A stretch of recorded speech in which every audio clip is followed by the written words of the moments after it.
run to the spring, fetch me some water. You'd be my legs, my young granddaughter. You know I don't get around the way I used to.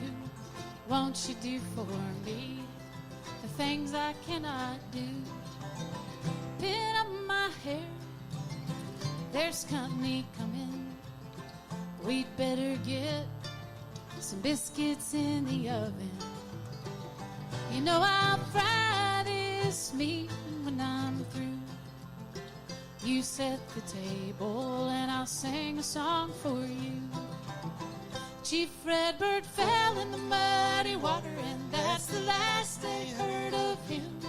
I lived my life by the banks of the river, but I never did learn to swim.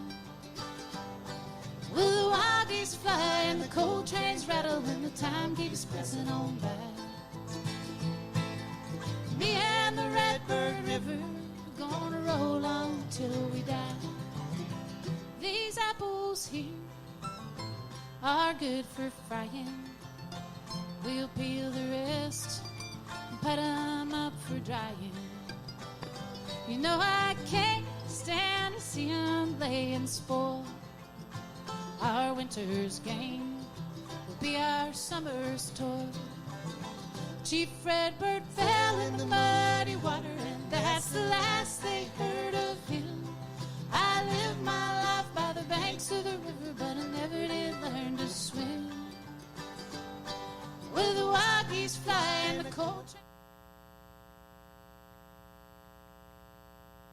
and the time keeps passing on by.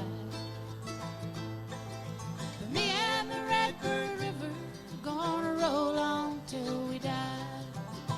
I used to fly across these hills and run barefoot through the spring. Thought I could see the whole world, Lord, and how I'd shout and sing. But my running days are over and my soul is almost free. Won't you go up on that mountain and sing one song for me?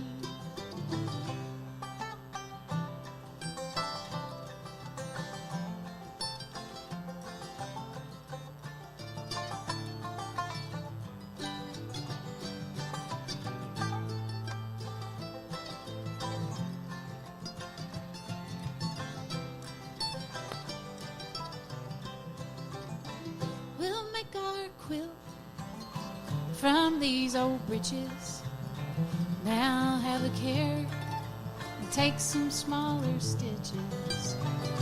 It's something new from something old to keep us warm while the winter's cold.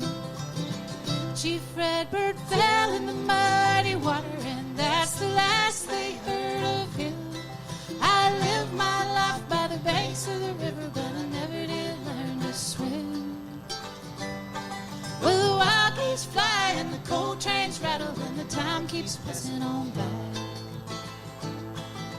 Me and the Redbird River, me and the Redbird River, I said me and the Redbird River, gonna roll on till we die.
Good evening, everyone. Welcome, welcome. That was a thunderous response, so I thank you for that. There we go. Welcome back to the Great Hall. If you're here on campus and if you're joining us virtually, welcome to the campus of Heinemann. We're excited to have everyone here for the third evening of our Appalachian Writers Workshop evening programs. We have two wonderful readers this evening, Frank X. Walker and Jayne Waldrop. So I won't say any more other than to welcome a man who needs no introduction because I don't have one for him, Matthew Parsons.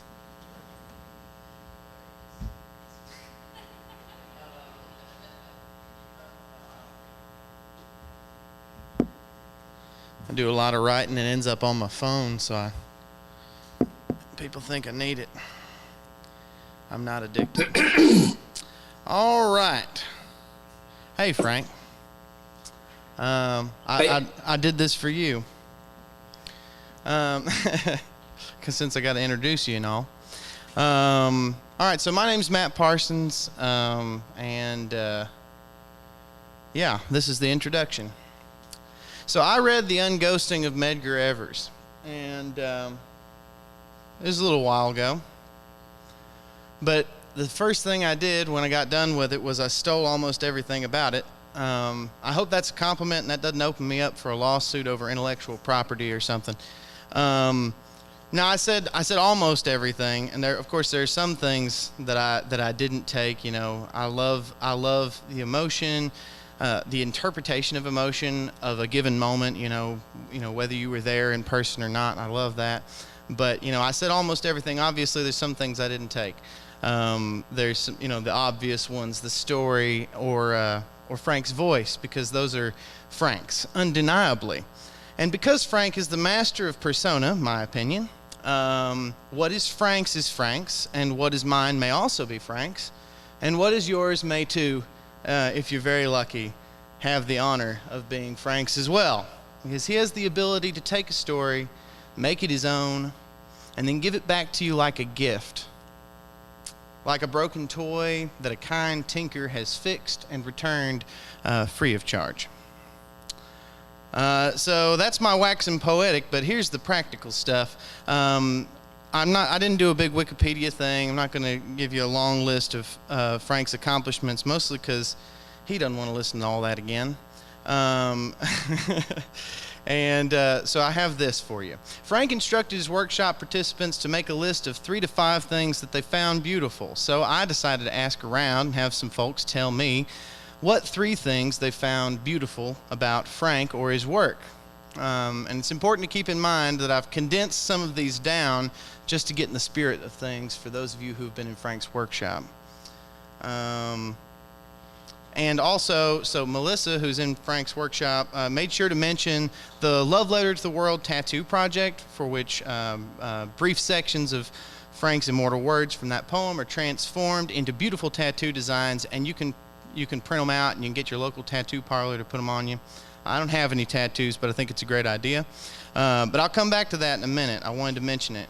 But here's what Melissa's list of beautiful things were. His vibrant teaching, that he recognizes the necessity of poetry, and of course her own selection of Frank's love letter stating simply, "It is," in reference to the line, "It is the only thing."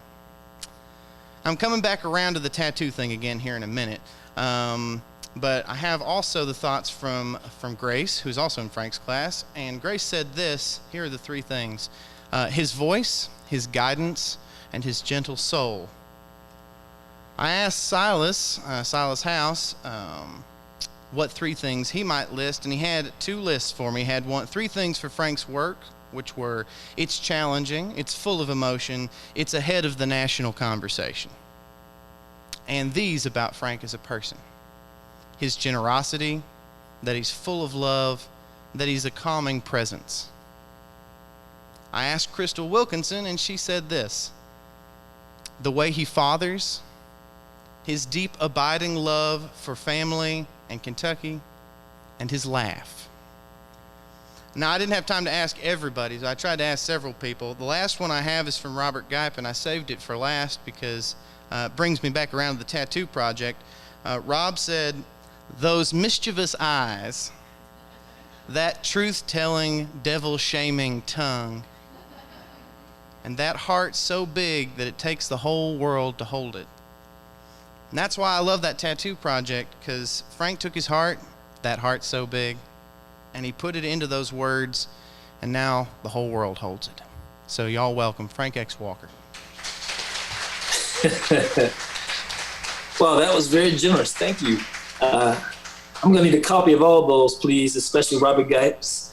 I'm just going to read some poems, but this particular set of poems this evening, I think they will they will make the description, the introduction, accurate. You know, these are going to be some hard poems. I'm trying to model for my students this week and encourage them to touch the difficult stuff. And I want them to hopefully feel something at the end of my sharing, and then believe that they have the power to make other people feel, and let that feeling motivate them to take a little more risk than they've taken so far this week. I'm going to read from 4 different collections, just a handful of poems from each to fill up the 20 minutes. And first I'm going to read is the least risky, but it's going to slowly move towards a lot of intimate details about my family. If you've read even one of my books, you know that my parents were divorced when I was 4. They both remarried. Didn't see my father much the rest of my childhood, and I never developed a healthy relationship with the new father my mama brought into our household space. So this poem called Glutton skips ahead to my mama's second husband, Glutton.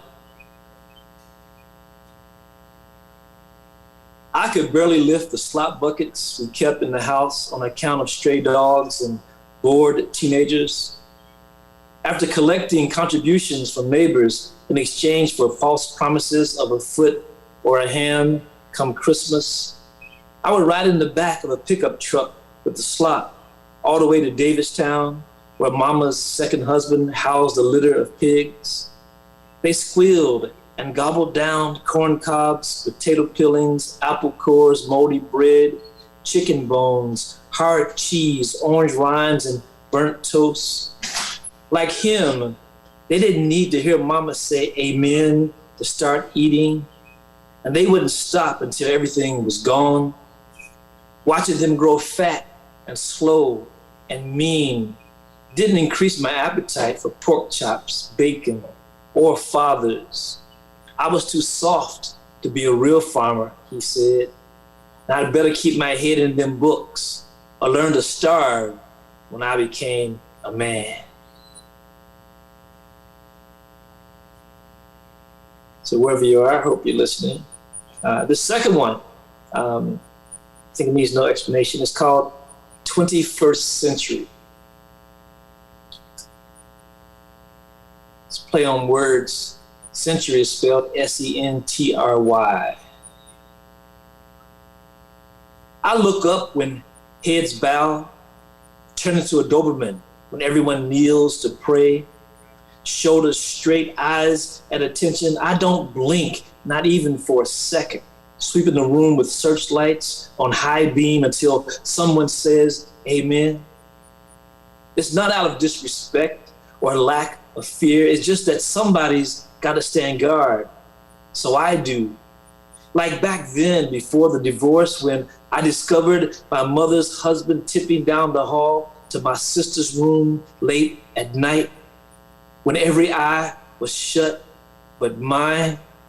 So I stand here, eyes wide open, jaws locked, muscles cold, waiting to catch anyone with preying on his mind.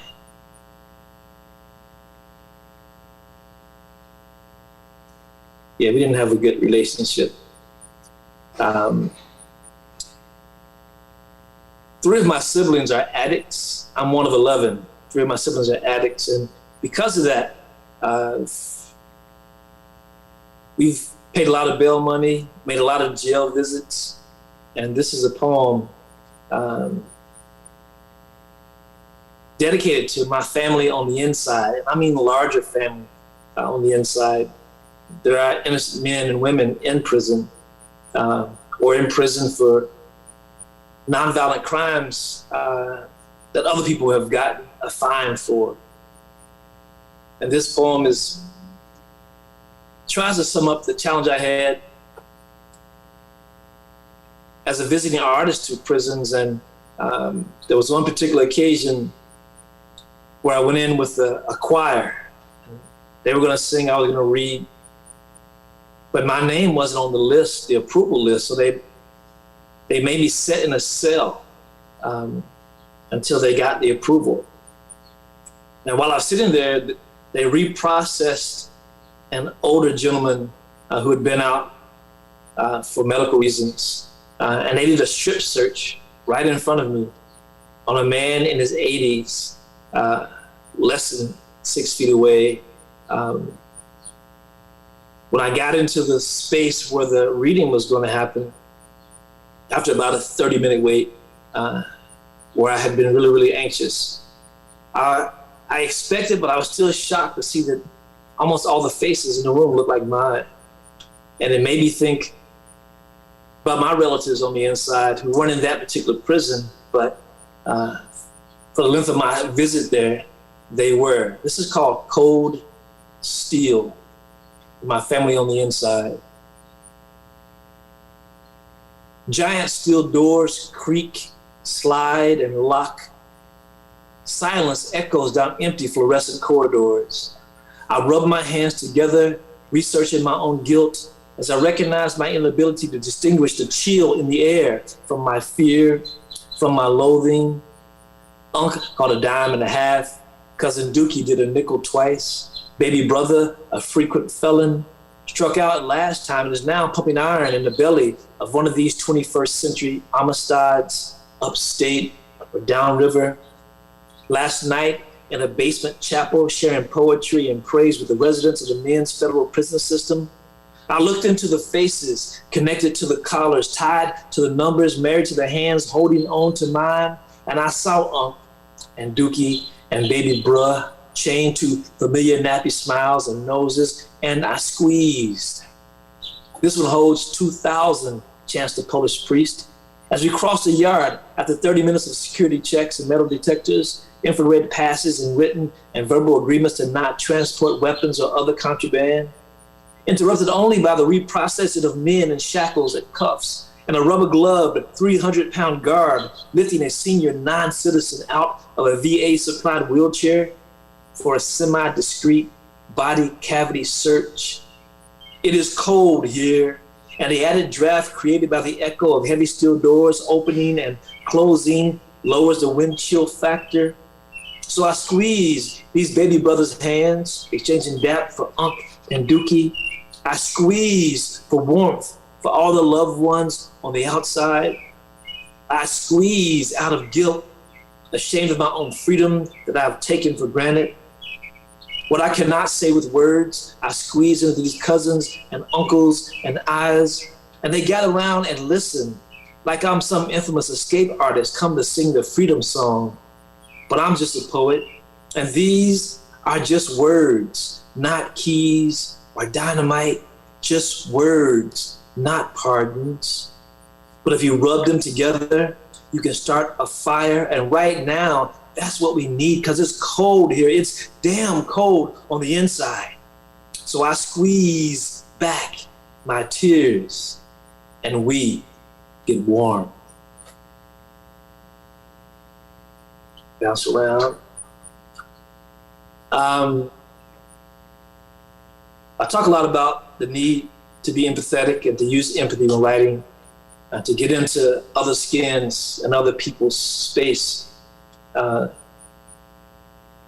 This is called fetal position. We swapped scars, exchanged rememberings, your C-section and an ugly secret for the extra lifeline that snakes the ocean of my palm. You force a smile, your pain seeps out, fog in the mood in the room.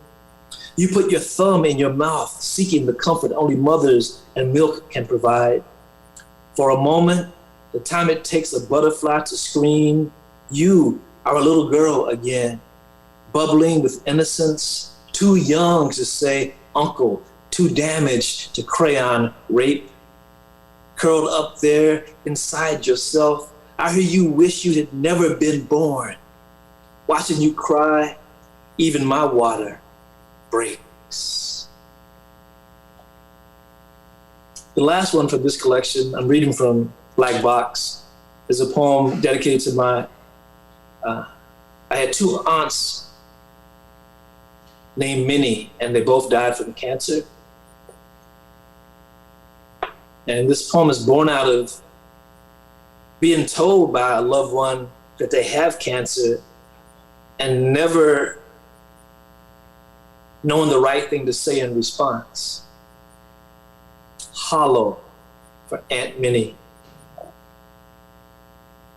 What do you say when a loved one brings death home for dinner and introduces her like a lesbian lover, an interracial romance, or some other traditionally unwelcome guest that might become more palatable by dessert after 20 questions and forced but polite conversation? How do you pretend that the sight of post-chemo hollowness and a pillowcase full of hair is normal as you fight not to stare, search the ceiling tiles and carpet for light-hearted icebreakers and beg your own eyes to lie? What do you say? You say, I love you. You say your prayers, and you swallow every goodbye real slow. Those are poems from Black Box. I'm gonna move to several poems from a book about my siblings' addiction. Given the time, I can cut this down. This first one is for my brother, who was probably the most talented person in our family. I mean, he could sing, he could dance. He was the most athletic, but he didn't like sports. He was more handsome. He was the better dresser. He was smarter. He just liked shortcuts. And his addiction was bigger than him. And the thing I always remember is that before he was 20 years old, he won 3 talent shows impersonating Michael Jackson. All the dance moves, the singing, all of it. This poem is called Jack in the Box. And for those of you who are much younger than I am, you might not know that there's a toy that you just crank and eventually a scary clown pops out of the top of it. That was a toy for my generation, and even older. They call it Jack in the Box. Jack in the Box. A non-metal box is being cranked as a familiar song fills the air. Round and round the mulberry bush, the monkey chased the weasel.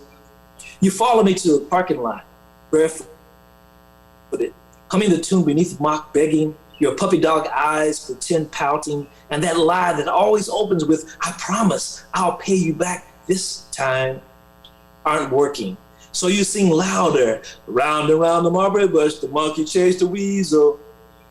I've drawn the line at gifts for your children, food, rent, cleaning supplies, and medical emergencies. No liquor or drugs or cash that would become such. You crank up the box again and use an empty parking space as your stage after you eyeball the cigarette money lounging in the armrest of my car.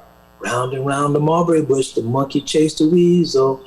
I remind myself that you've pissed away every nickel you had and that I worked so hard for mine. But somehow, all our wallets and hearts have secret chambers that pop open when you perform your song and dance. A penny for a spool of thread, a penny for a needle. It used to be an innocent children's song locked in a metal box, but you crank it and us every time we come close enough to hear you sing. But that's the way the money goes. Pop goes the weasel. One of the things my brother likes to say to explain his relationships with drugs is he really blames me and the birth order. He came to high school after I'd already finished, and he felt like that all the teachers expected him to be another Frank, and he hated those expectations and that association. So anything I had liked or was involved in, he would go the opposite direction. He never joined the club in high school. I was an A student. He tried very hard and was successful to never make an A or B or C. He barely got out of high school. But again, he was the most talented of all of us. So this is called domesticated. He is methodical and patient until his hunger kicks in. Then he is relentless, extremely driven, obstinate, and most always successful. I marvel at his resourcefulness, his improvisational skills, his ability to quiet the code, pain, distance, rules, locks, family duties, and obligations. I envy that. I want to be that hungry in search of a poem. He is an architect of dreams. I am simply a construction worker with words. We both get up every day searching for something to open us up, something dark and lonely, something worth excavating, something that might free us both. He is a self-taught artist, part hyena, coyote, and wolf. I am simply the Academy's pet dog.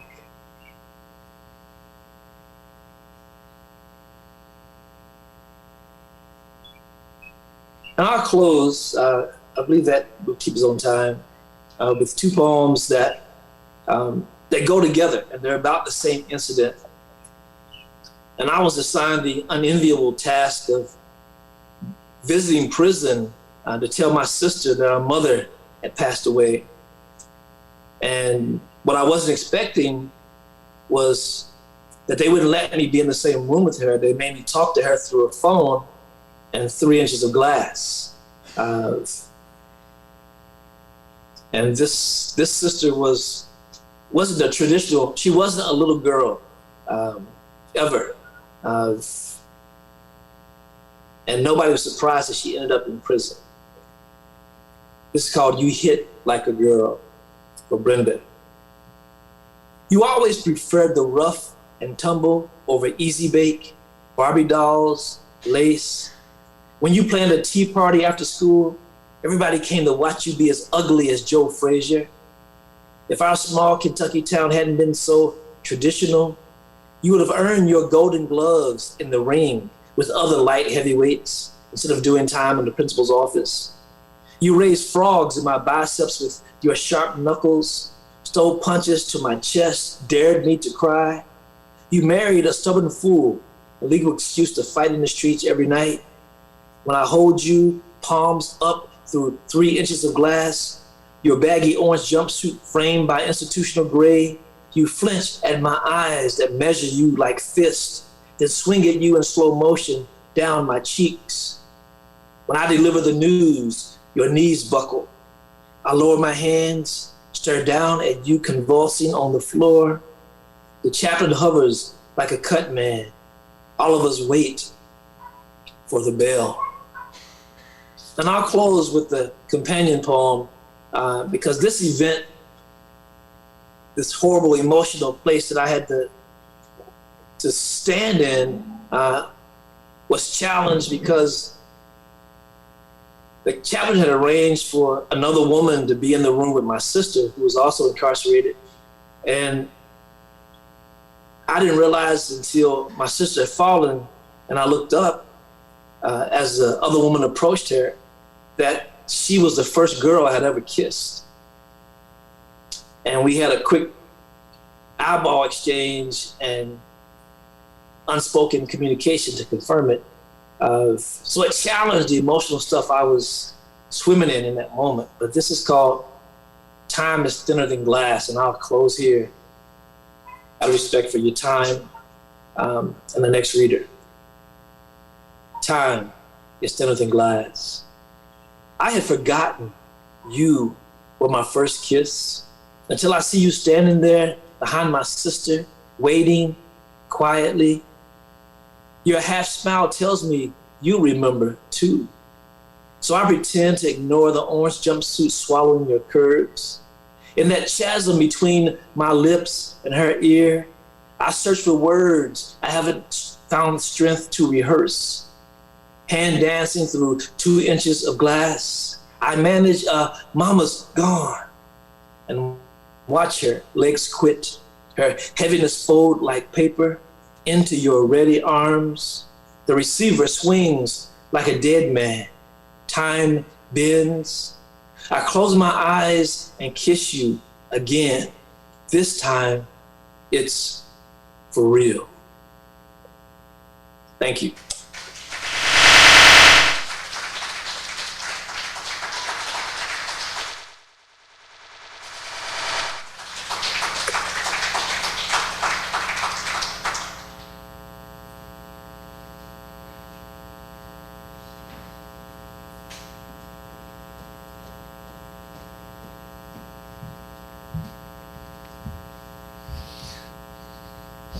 Good evening. I have to put my glasses on. Good evening. My name is Matthew Kingsley, and this is my 8th year at the Appalachian Writers Workshop.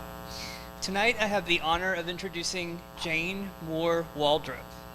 In addition to being an author, Jayne is also an attorney and previously lived and practiced law in Louisville. She is an 8th-generation Kentuckian who grew up in far western Kentucky in a family of displaced Appalachians who often returned home to visit eastern Kentucky. She earned undergraduate and law degrees from the University of Kentucky and her MFA in creative writing from Murray State University's low residency program. She and her family now reside in Lexington. Jayne is a former book columnist for the Louisville Courier-Journal and literary arts liaison at the Carnegie Center. She was appointed by the governor to serve 2 terms on the Kentucky Arts Council. She is also an Art Meets Activism grant recipient from the Kentucky Foundation for Women. She was a writer in residence at Rivendell Writers Colony and has attended the Breadloaf Environmental Writers Workshop and the Kentucky Women Writers Conference. This is Jayne's 7th year at the Appalachian Writers Workshop, where Jayne says she has been nurtured and challenged to find her truest voice. Each year, she says, the workshop feels like a homecoming, even for those of us who never knew we had a home in Knott County, Kentucky. When I asked Jayne what she likes best about Hyman, she said, the way the community lifts up so many different voices, yet encourages those voices to remain true to themselves. Tomato pie, and the mist on the mountains of a morning and an evening. Her work has appeared in several well-known publications, including the Anthology of Appalachian Writers, Still the Journal, New Madrid Journal, Appalachian Heritage, Minerva Rising, New Limestone Review, the Paddock Review, Sequestrum, Heartland Review, Luna Station Quarterly, Kudzu, Deep South Magazine, and Kentucky Monthly. Her stories have been selected as Judge's Choice in the 2016 Still Journal Fiction Contest, finalist for the 2015 Reynolds Price Fiction Prize, and the 2016 Tilly Olson Fiction Award. Her work has been nominated for the Pushcart Prize and the Best of the Net Anthology. Jayne's most recent publication is Pandemic Lent, published in May of this year by Finishing Line Press. For the 2020 Lenten season, she adopted the practice of a Trappist monk, Brother Paul Quinnen, of writing a haiku each day as a commitment to find stillness and awareness of the world. Pandemic Lent collects the series of poems she wrote from February 26th through April the 12th of 2020. Mark Harshman, Poet Laureate of West Virginia and past teacher here at Hyman, has the following to say about this collection. With truly remarkable and arresting haiku, Waldrop leads us through the tumult of the early months of our global health crisis with sensitivity and insight. The work captures the foreboding of the siege of COVID-19 while effectively delineating the little details of a spring both natural and unnatural. Pandemic Lent offers comfort and hope, never denying death, but always averring new life and rebirth. Here is her entry from March 30th. Life pares down to bare necessities: breath, food, love, a pod for shelter. The superficial falls away. We are left with what we are, what is real. This haiku effectively encapsulates one of my favorite qualities of her writing: clear and certain words that consistently and elegantly illuminate and enliven what we are and what is real. Jayne's first poetry collection, Retracing My Steps, was published by Finishing Line Press in 2019. It was a finalist for the New Women's Voices chapbook series. Here's what Georgella Lyon had to say about this collection. In this debut chapbook, Jayne Moore Waldrop maps her own and her family's journey with a clear eye and a steady voice. An added gift of these carefully crafted poems is how they call us to consider our own journeys. Tucked near the center of this collection is the poem Drowned Town, which prefigures her upcoming book of linked stories of the same name. Drowned Town is now available for pre-order and will be out this October from Fireside Industries and University of Kentucky Press. These stories, to borrow a phrase from Jayne's poem Ashes, Ashes, reminds us of what was lost. The book explores the multi-generational impact caused by the loss of home and illuminates the joys and sorrows of a group of people bound together by Western Kentucky's land between the lakes and the lakes that lie on either side of it. The linked stories are rooted in a landscape forever altered by the mid-20th century impoundment of the Tennessee and Cumberland rivers and the seizing of property under the power of eminent domain to create a national recreation area on the narrow strip of land between the lakes. The stories emphasize the importance of sisterhood and family, both blood and created, and how we cannot separate ourselves from our places in the world. Silas House, who edited the book, had the following to say about Drowned Town. This is one of the most moving books of linked stories I've ever read. It follows in the tradition of great books like Elizabeth Strout's Olive Kittredge, and just something completely new for Kentucky literature in its structure and themes. These characters are so real to me, and I have not stopped thinking about them and the place they love since I read the last page of the book. And now, please join me in welcoming my friend, Jayne Moore Waldrop. Hi, everyone. I'm so thrilled to be here with you tonight. I'm just honored to be asked to read to you. I wish I could be there in person, but I'm honored to be reading with Frank Walker tonight. I just want to thank Writers Workshop for the Appalachian Writers Workshop for everything that it has meant to me. It truly has been a life-changing experience for me, not just for my writing, but for me as a person because of the friendships made there. And not only because of the quality of the instruction at the Writers Workshop, but just with some of the best teachers around, but also because of this big-hearted embrace of everyone who comes to the Writers Workshop. That's been so important. And I'm just feel like I'm dreaming, and I need to pinch myself because of, I got a advanced reader's copy of my book. It's been like working with my dream team because I'm working, it's being published by Fireside Industries, which is the publishing partnership of Hyman Settlement School and University Press of Kentucky. And then to add to my dream team, Silas House has been my editor for this book. So I can't ask for more than that. So I am going to read from the book. I'm going to start with the first story to give you a sense of the book. And this first story appeared in Appalachian Review about 4 years ago. Many of these stories have been workshopped at Heinemann, so some of you may recognize this story or some of the others that are in the book. So, dry ground. Cam wandered through this uninhabited place, remembering each house and family and tree that had been here before the water came. She stumbled, nearly turning an ankle as she crossed a disintegrating asphalt slab, a remnant of the street where she had lived in a town that once existed. She glanced in both directions, more from childhood habit than necessity. Since there were no cars left, there was nothing left. Only a few shards of brick and stone, a faint curvature of sky and earth that felt vaguely familiar.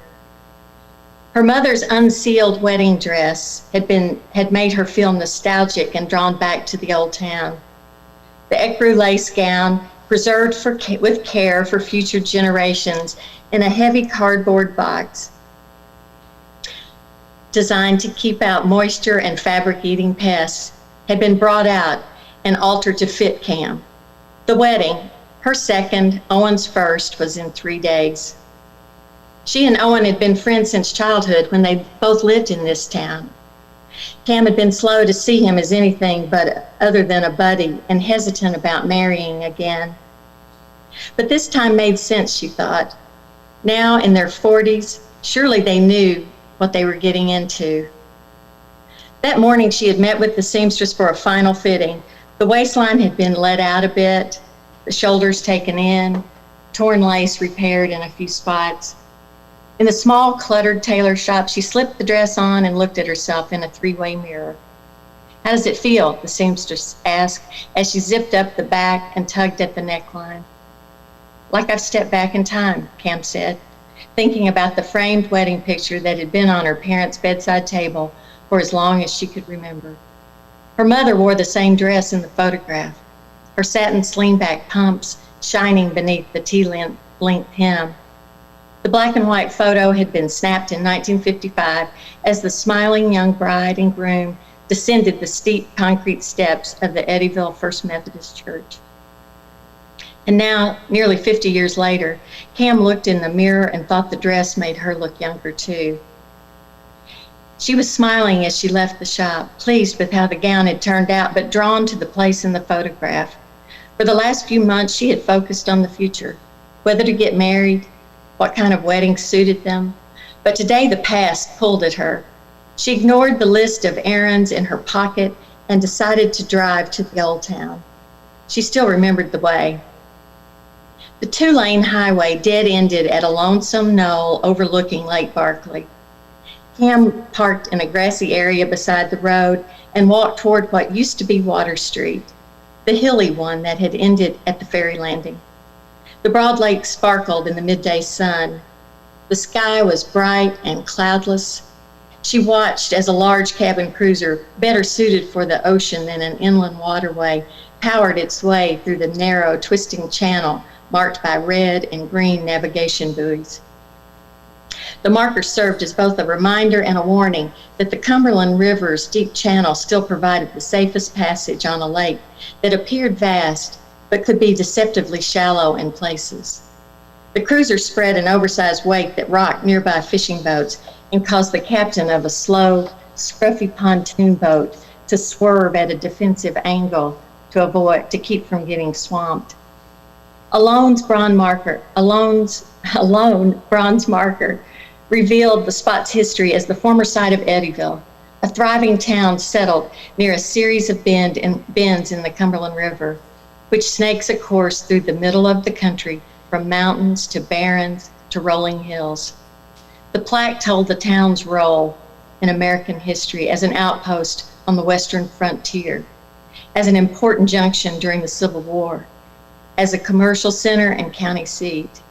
The tarnished words also described mid-century government projects for flood control, hydroelectric power, and tourism when the flowing river was dammed. The sign memorialized U.S. presidents, vice presidents, and governors from Kentucky and Tennessee, but failed to mention the people who had lived in the town and given up their homes as the giant lake rose. They'd been told their sacrifice was for the public good. They were never told how much they would miss it or for how long. Cam wondered if the adults had realized what they were losing when everyone was moved out. At the time, she had been a child, not privy to their conversations about the relocation. Maybe some folks jumped at the chance to leave this place and its floodwaters, where the river crawled out of its bed and slipped into town at least once a year, usually in late winter or spring. They had tired of shoveling mud-caked streets and sidewalks, pumping out perennially musty, wet basements, and moving furniture to the attic. The chance to live on higher ground lured them away, enticed by the gift of free land for those who committed to build in a town that sprouted in a cornfield 2 miles away. Others had fought the taking of their land, but without success. In the end, everyone was forced out. So I'm going to skip a section just for time.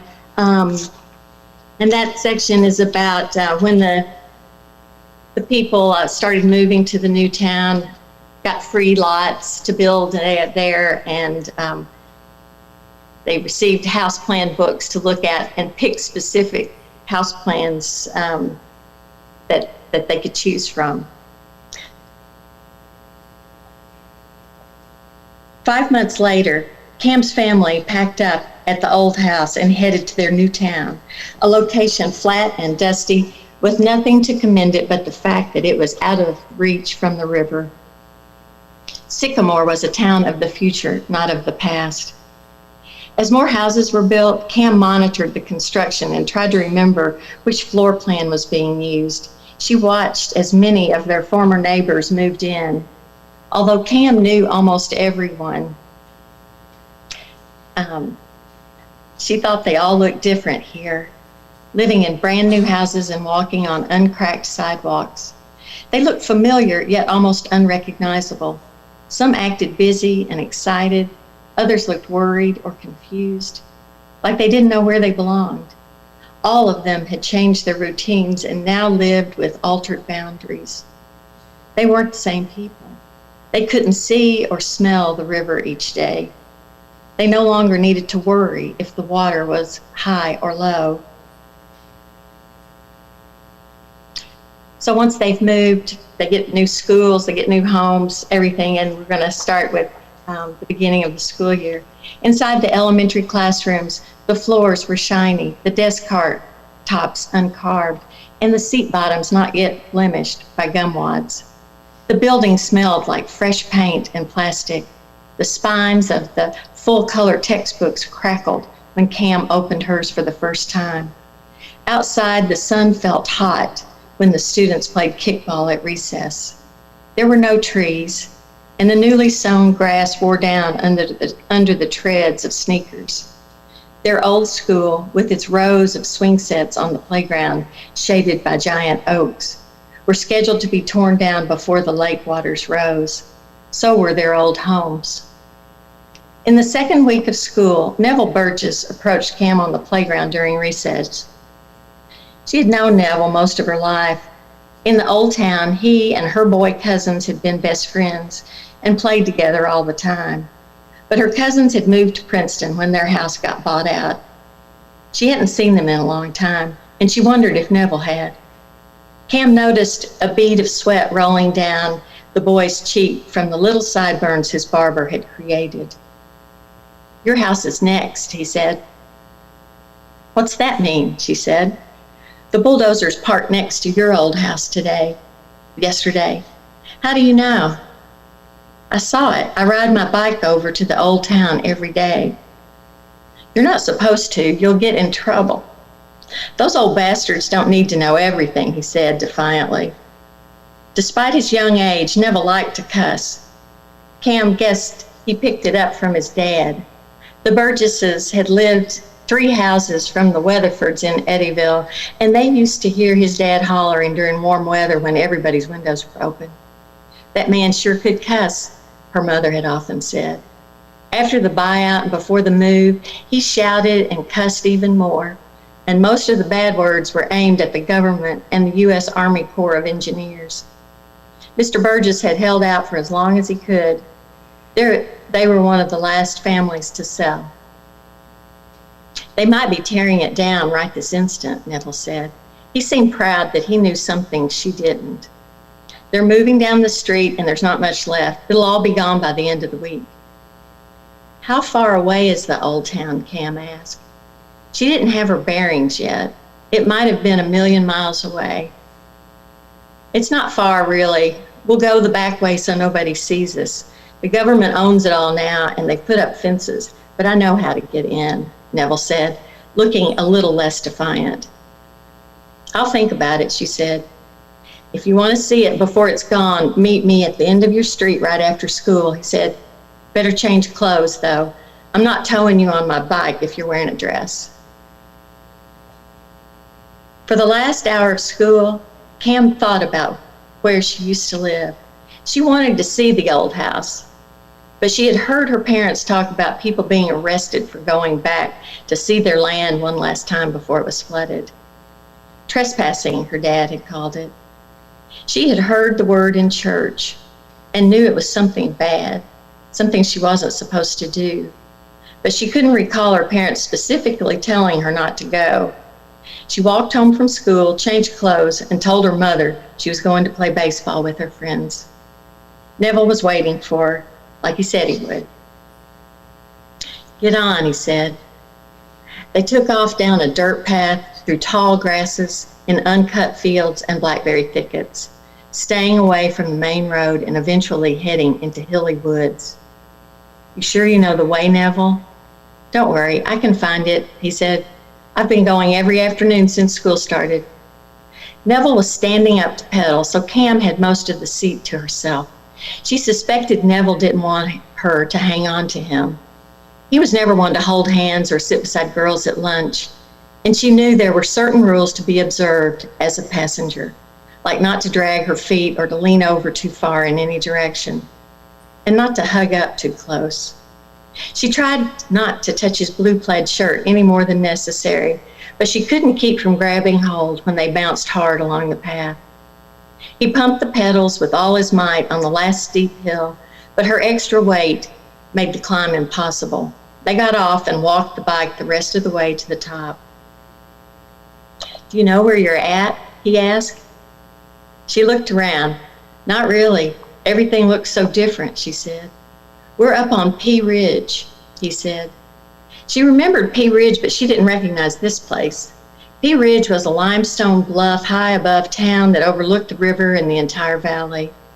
A few old farmhouses on the ridge remained unchanged. They weren't part of the buyout because the lake level would never get this high. The cemetery didn't have to be moved either. But where is everything? She said.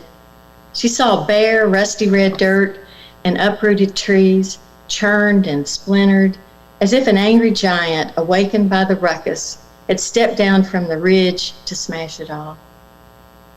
This is all that's left, Cam, he said, pointing. Looks like they took the roof off your house today. Where? I don't see it.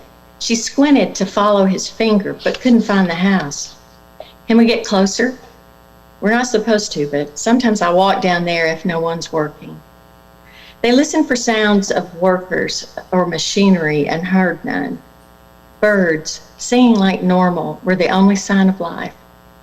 They hid the bike behind a boulder and started walking down the road that led to town. The asphalt was undamaged, still striped in yellow down the middle. Just past the Keep Out warning barricade, Neville pointed to a hill of red bricks that caused the chain link fence to bulge. That's the shirt factory where my mama used to work. The front door used to be there, he said, pointing again. Cam remembered the large building and the whistle that used to blow at noon to signal the workers' lunch break. It blew at the end of the day, too, a sound that was heard all through town, alerting kids that their parents were heading home from work. Where'd they build the new shirt factory? She asked.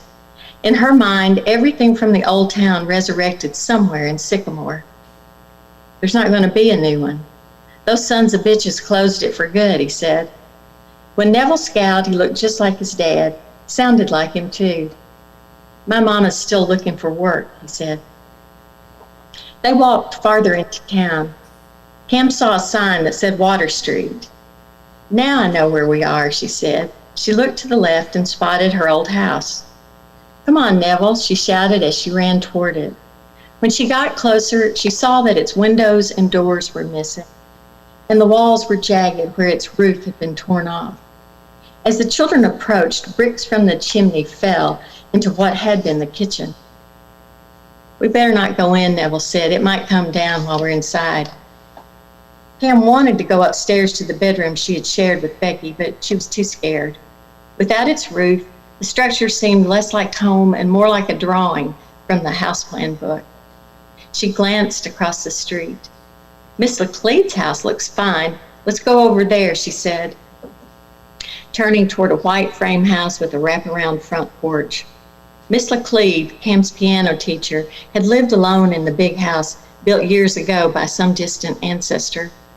She was an old woman, with eyes so clouded with cataracts she could hardly read the music books. That didn't matter because she could play the songs by heart. After the lesson, Miss Laclede always served lemonade and oatmeal cookies to Cam on the porch, where they sat in oversized wicker rockers. Sometimes as Miss Laclede told stories, Cam picked at the dark green enameled wicker with her fingernail, revealing a previous coat of dull white paint underneath. The old woman told Cam she had never lived anywhere but that house. She was the last of the Laclede family. The others were all dead. Now she was too. Cam's dad said Miss Laclede didn't want to leave her house, so she just died right before they made her move. Cam and Neville climbed the concrete steps that led to Miss Laclede's generous front porch. From here, the river looked wider than Cam had ever seen it. From the outside, Miss Laclede's house looked sturdy, untouched, while its neighbors lay in ruins. A few smoldered from bonfires set to reduce the amount of demolition debris.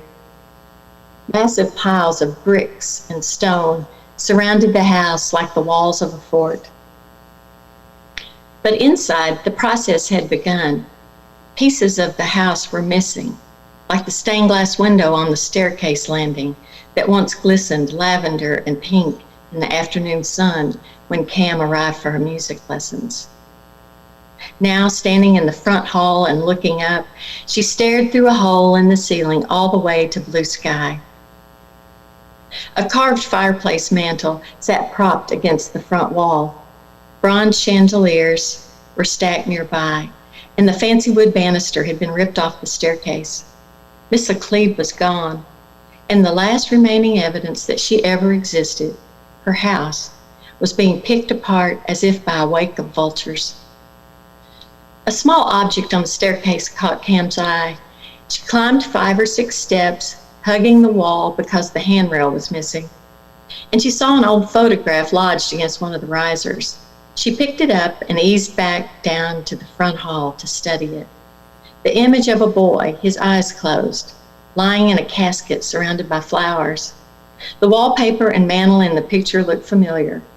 Cam looked around Miss Laclede's front room and saw the same wallpaper pattern. The dead boy had been here, in the very spot where she stood.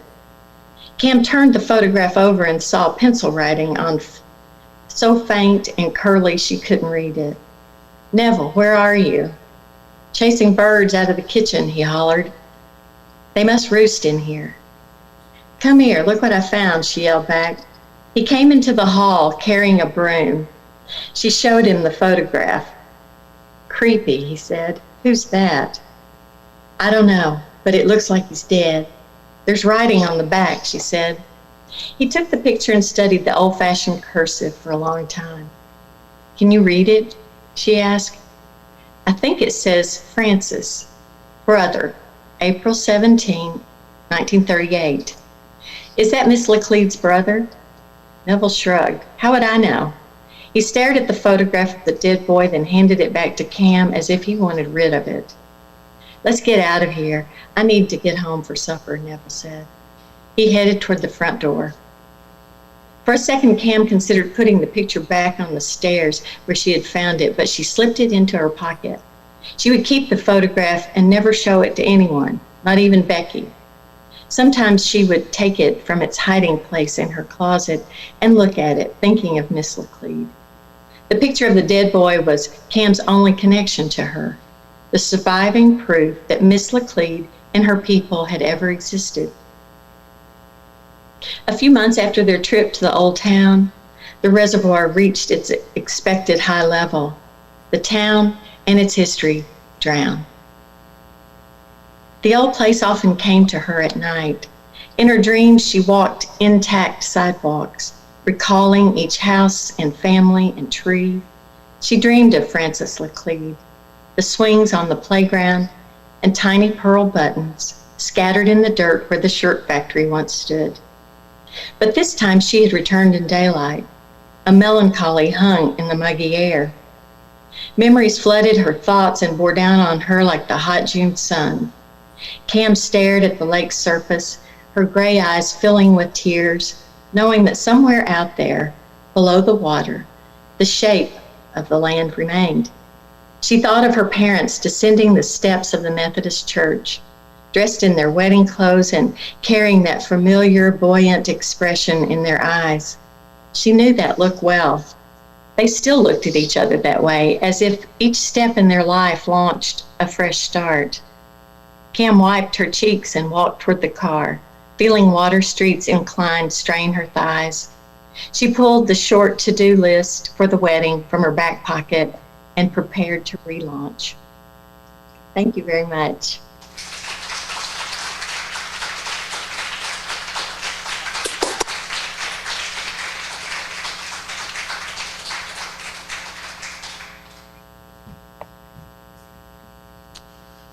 About one more round of applause for our readers this evening, Frank X. Walker and Jayne Moore Waldrop. And thank you so much for our introducers, Matt and Matthew, as well. So before we adjourn for the evening, or I'm really trying to adopt the expression that Gurney used today before we go out of session, so I'm going to just get that in my vernacular from now on. We do have, Frank has generously contributed 2 copies of Ink Stains and Watermarks, new and uncollected poems that we will draw from our Fireside First subscribers.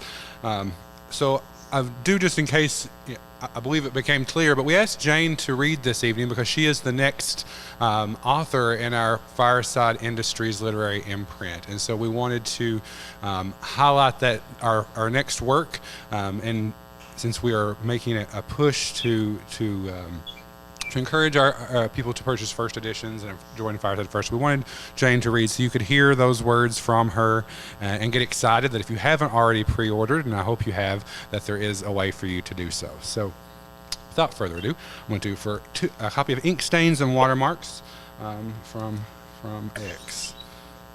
This is, sorry, Jordan's handwriting is horrible, and he's not here, so I can say that. Marianne Worthington. So I know she is tuned in there, so congratulations, Murdy. I will get this to you. And another one to Mallory Graham. So thank you. Congratulations, Mallory. We will get these to you. A few other just quick announcements that we have is tomorrow evening we will do, if you're here on campus or if you're in the area and want to come by, we will do a book signing. We do have 4 of our faculty members here on campus with us: Robert Geip, Monique Ducton, Annette Clapsaddle, and Leah Hampton. So those folks will be here with us, and we'll be signing books. If you don't have them already, it's very convenient because we have a bookstore in the back from the Red Spotted Newt that you can purchase many of your favorite works from. If you are interested in having a copy sent, I'm going to put Mandy on the spot. I'm sure we can figure out how to send packages. I think there's a post office here in town, and we'll work that out. So you can just shoot me an email or something at josh@heimann.org, and we'll find a way for, if you're interested in getting assigned work from any of those people that I mentioned or any of the other folks here with us that may have their own works that they brought, that we can get those to you as well. So you can reach out to me that way. And I think we have one more announcement. Yes. Come on up. We have an addition to the program if you're here on campus with us tomorrow. And I'm going to let Nancy share that with you.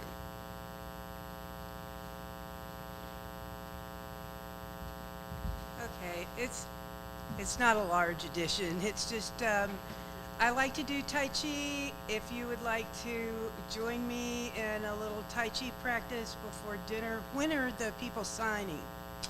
It's after this. Okay, so if you would like to join me about 5:30 or a little bit before, we can meet over at the bridge and do some Tai Chi before dinner. Thank you, Nancy, for giving your expertise to that. So again, thank you all so much for coming out this evening. We'll have another reading tomorrow night at 7:30. If you're, please go and subscribe to Fireside First at hyman.org/fireside if you're interested in that. We'll see everyone bright and early in the morning, and or again tomorrow night for our readings. We are out of session.